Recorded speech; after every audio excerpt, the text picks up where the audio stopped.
Hello. My name is Jay and I'm from India. I'm about to turn 17 in a month or so. But yes, that's not the main point. So, recently I've dropped out of high school and it was my final year.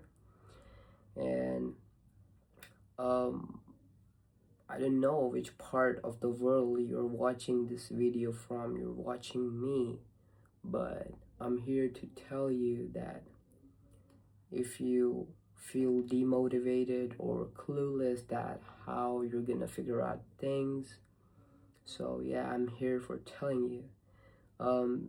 Basically, I know this field, trading, it has a low success rate, but if you don't give up, you stay consistent and you do it seriously, you actually put in your work, you put in everything you got, then I think it's guaranteed for you to succeed because it's not that hard. And it was my final year of my schooling, but I dropped out because I've unlocked this skill after 3 years and I lost a lot. And now I have recorded, and now I am confident enough that I can be consistently profitable in the markets. So I don't want this video to be very long, but yes, this thing actually works, and I want to talk about few more points that if you are watching this video, there's a very high probability that you're not profitable yet or you're learning trading. So um, I think trading is simple. Okay, I'm not saying that it's easy. There's a difference in easy and simple. So simple means there's no rocket science in trading. I would say there are three factors: psychology, strategy, and risk management. So I would like to give 40% weightage to psychology, 40% weightage to risk management, and 20% weightage to the strategy. Because talking of strategy, when you open the charts, you need to understand that if you don't have a strategy in your mind, then you're going to take random trades. All right. So strategy is the base and it's the foundation of your trading, your profitability. You need a structured way so that you can plan your trades. So in that way, strategy is important. But I've seen people, they are learning so many different strategies. They're focusing on learning all of the strategies available and viral on the internet. But I think it's psychology as well, right? Like psychology as in you believe in your strategy, you believe in yourself, because the thing is that when traders are not making profit on one strategy, they jump to the other. But after 3 years, after becoming profitable, what I've realized is, every strategy is good. Yes, some strategies would be more profitable than the other. But what I have, according to my experience, what I realize is that every strategy works. Like literally, on a support and resistance, you can flip a coin, and on the basis of a flip, you can decide whether to short or long. I mean, buy or sell. Yes, obviously. But the psychology factor is, people are greedy when they're in the markets. That, oh, we want to make money. And if this strategy did not work for 2-3 days, then it's a bad strategy. So people have this perception that if they are hitting a stop loss, if their trade hit a stop loss, so they think that the strategy is bad. But let me tell you that that's not how it works. Just for an example, not example, by the way, it's real life example. My strategy has a 1 to 3 risk to reward. So I want more than 30% of accuracy to stay profitable. If I have 35 or 40% accuracy, then I'll be more profitable. Like, just do the maths by yourself, that when I'm losing, I'm only losing one. When I'm winning 3. So out of 100 trades, if I have a 40% accuracy, then what I lost is 60, and I won 40 trades. So 40 into 3, the thing that I won, so 120 minus 60, so I am plus 60 hours. That's how you think. That's how you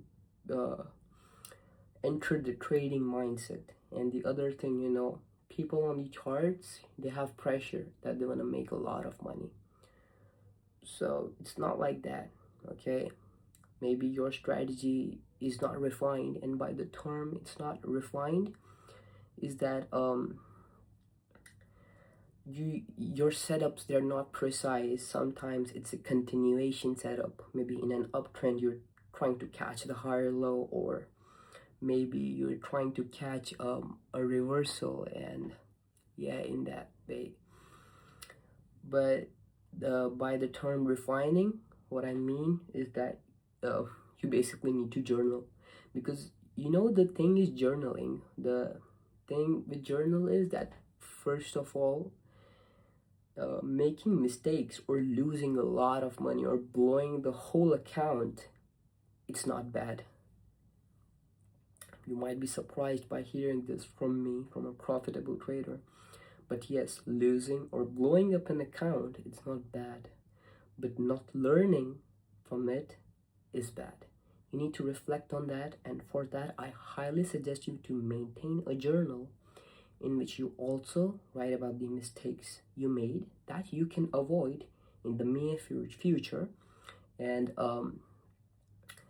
you should note your trades, like every setup. So like maybe after 3 to 400 trades, like you have data of 3 to 400 trades about what time you took it, what setup, what was the reason behind taking that trade.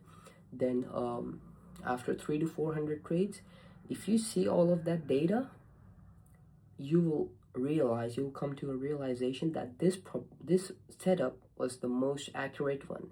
So now this is the strategy that I am picking, and I'll use it for a long period of time.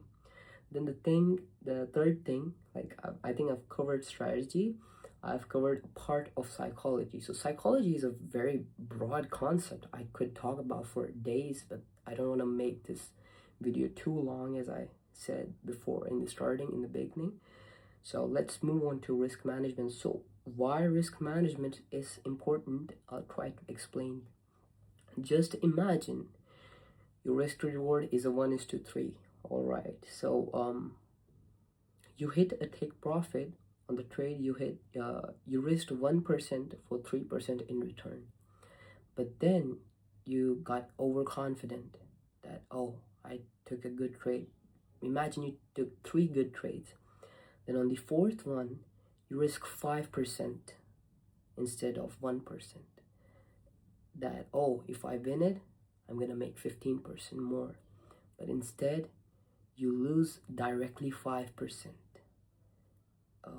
And if you lose 2 trades like that, then that's 10%. And you won 3 trades, which was plus 9 hours. And now, just because you risked more on 2 trades, you lost 10%. So now you're in a negative, right? I hope you are trying to understand what I meant by this. That you need to risk the same percentage, the same amount on every trade. Then other thing, so risk management is important because it helps you to keep your losses to an extent that, yes, if I lose, I'm not going to lose more than that in this trade. So people have this, that, okay, I want to lose less, but I want to make a lot. But no, that's not how trading works. You have to have it in your mind how much you're aiming to make, how much you're aiming to make on a single trade. Because you cannot capture the whole move. You cannot ride the whole move. That's not possible. It ain't possible. So, and the other thing, the most important reason why risk management is important is because there's a terminology which is risk appetite. So traders risk 5 to 10% of their account, and that trade makes them put like it puts them in a situation where they feel that it's life or death situation, that if it's a stop loss, then they are going to get pissed off and then over trade a revenge trade to make that money back. So you should only risk the percentage. Like if I have $1,000 account, I should be risking only $10 to $20, which is 1 to 2%, because if I lose 1 or 2% of my account, it's not a big deal for me. But if I lose 10% or maybe like 20%, like on $1,000 account, I lost 20%, which is $200, then that's definitely going to impact my psychology, and it will lead me to taking emotional decisions. And in trading, if you know, you're not at all supposed to take emotional decisions. You have to be as much practical and logical as possible.